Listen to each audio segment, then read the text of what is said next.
Hello everyone, this is Rose Ansikuya, a B.Ed 4 student at Norso Shatnon campus. So for today's video, let's talk about the basic principle of oral interpretation.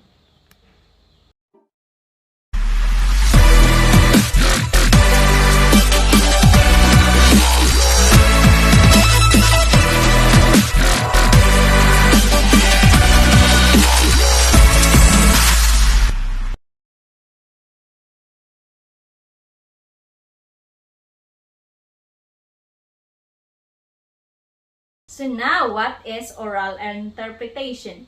So oral interpretation is the study and practice of vocally expressing the meaning of your composition, especially in literature. So for example, if your teacher wants you to write a poem and he let you perform in front, so that's the example of oral interpretation. You are interpreting in front of the people. So, oral interpretation includes storytelling, dramatic interpretation, numerous interpretation, and etc. So, these are the basic principles of oral interpretation. First, the characterization. So, when we say characterization, it includes narration, narrator, voice, verbal, and non-verbal cues.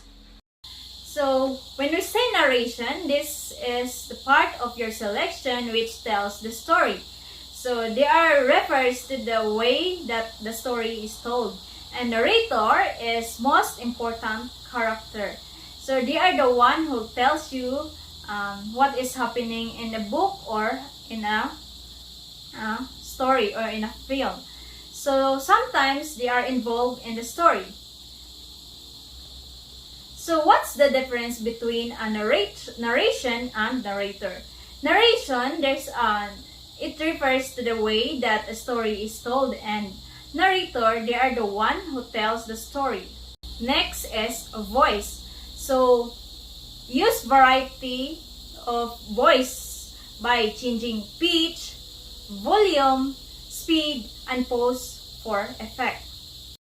Verbal and non-verbal cues. So always remember to eye contact with your audience. By that, you convey your message to them.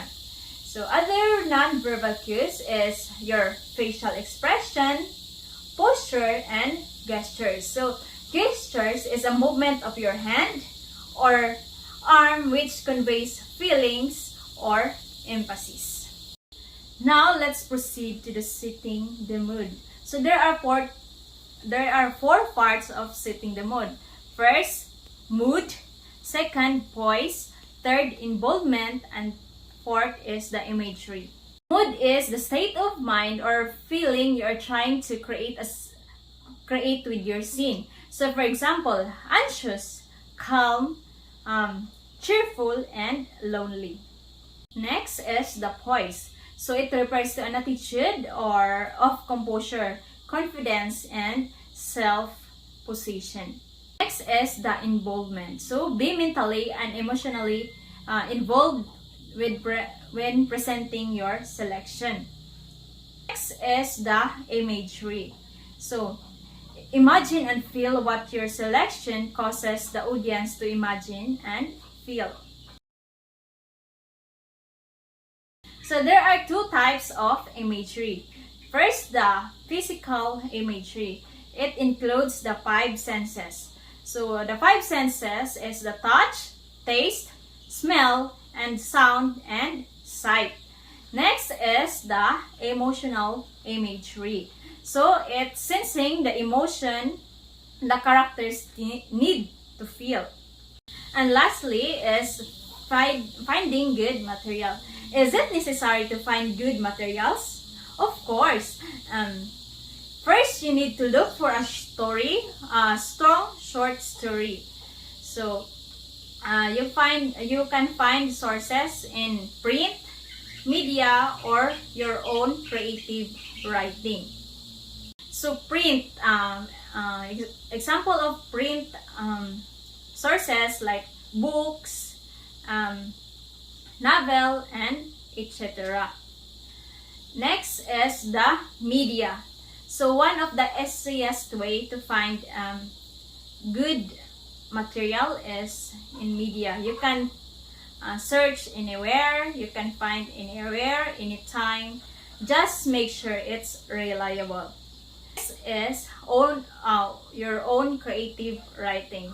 So by that, you are the one who is the author, and you can also interpret in front of that. You can orally interpret in front of the class. So it can enhance your communication skills by writing your own creative writing.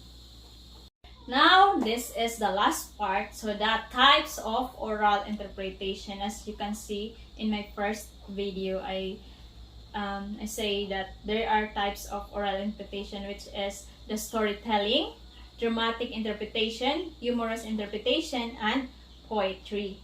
When we say storytelling, it includes children's story, holiday stories. And dramatic interpretation, it includes all serious interpretation. It must be memorized. And next is the humorous interpretation. So take a light, simply look at the world. So there is up ending or incident ending. Next is the poetry.